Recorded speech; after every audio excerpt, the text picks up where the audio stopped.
తాకట్లో ఉన్న మీ బంగారాన్ని విడిపించి ఆ రోజు ఆన్లైన్ రేటుకి కొంటాం. Sharma gold company. అతనికి 64, ఆమెకు 35 సంవత్సరాలు. ఇద్దరి మధ్య ఏదో సందర్భాలలో ఏర్పడ్డటువంటి పరిచయం కాస్త వివాహేతర సంబంధానికి దారితీసింది. దీంతో గత 6 ఏళ్ల నుంచి సహజీవనం చేస్తున్నారు.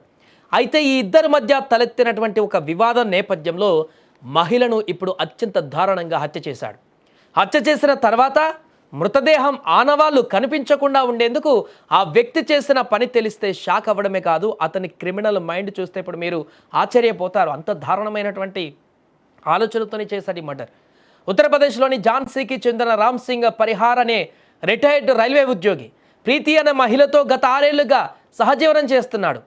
అయితే డబ్బు విషయంలో వారిద్దరి మధ్య తరచూ గొడవలు జరుగుతున్నాయి. ఈ క్రమంలో జనవరి 8వ తేదీన ప్రీతిని హత్య చేసినటువంటి పరిహార్ మృతదేహాన్ని అద్దె ఇంట్లో ఉంచి ఆనవాళ్లు లేకుండా చేసేందుకు ప్రయత్నించాడు. మృతదేహాన్ని ముక్కలుగా చేసి రోజు కొన్ని భాగాలను ఓ పెద్ద ఇనుప పెట్టెలో పెట్టి కాల్చడం మొదలుపెట్టాడు. ఎవరికీ అనుమానం రాకుండా 7 రోజుల పాటు ఇదే పని చేశాడు.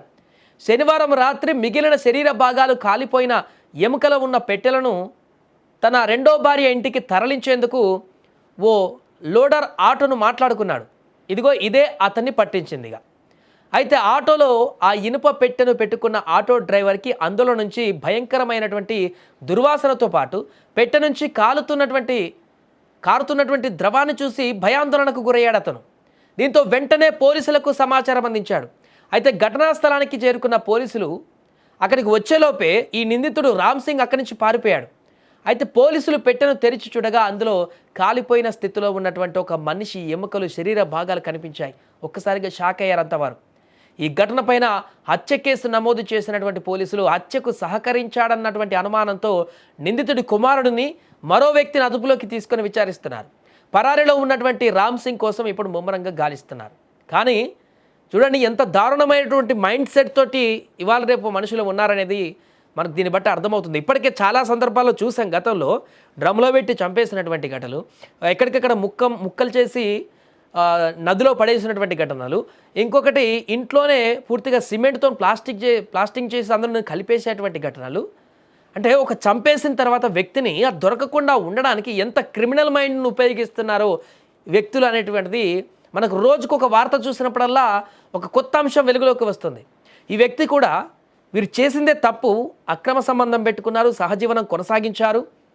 ఆ ఏజ్లో 60+ ఏజ్లో ఆ వ్యక్తి ఇంత దారుణమైనటువంటి పనికి ఒడిగట్టడమే కాకుండా ఆ మహిళతో గొడవ పడ్డ తర్వాతనైనా కూడా ఎవరి దారి వారు చూసుకొని ఎవరు బ్రతుకు వారు బతుకుతే అయిపోతుండేటువంటి విషయానికి ఇప్పుడు ఏకంగా ఆ మహిళను హత్య చేసి దారుణంగా మర్డర్ చేసిన తర్వాత తానెక్కడ దొరికిపోతానో అని చెప్పేసి దొరకకుండా ఉండడానికి ఎంత క్రిమినల్ బ్రెయిన్ యూజ్ చేశాడో చూడండి. సినిమాలో చూసినటువంటిగా విధంగా కనిపిస్తుంది ఈ యొక్క వార్త.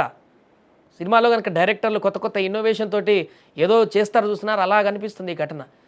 ఆ మహిళ బాడీని మొత్తం ఎక్కడికక్కడ పార్ట్స్ ముక్కలు చేసి, అంటే ఆనవాళ్ళు దొరకకుండా, సాక్ష్యాలు దొరకకుండా, అంటే రేపు పొద్దున ఎప్పుడైనా ఈ హత్యకు సంబంధించి అనుమానితుల్లో తనని చేర్చి పోలీసులు విచారించినా కూడా ఇలాంటి సాక్ష్యాధారాలు దొరకకుండా ఉండేందుకు ఆ బాడీనన్ని ముక్కలు చేసి పూర్తిగా ఎక్కడన్నా పడేసినా దొరికిపోతాయి, భూమిలో పాతి పెట్టినా మళ్ళీ దొరికిపోతాయి, వాటర్లో వేసినా కూడా గాలిస్తే దొరకవచ్చు.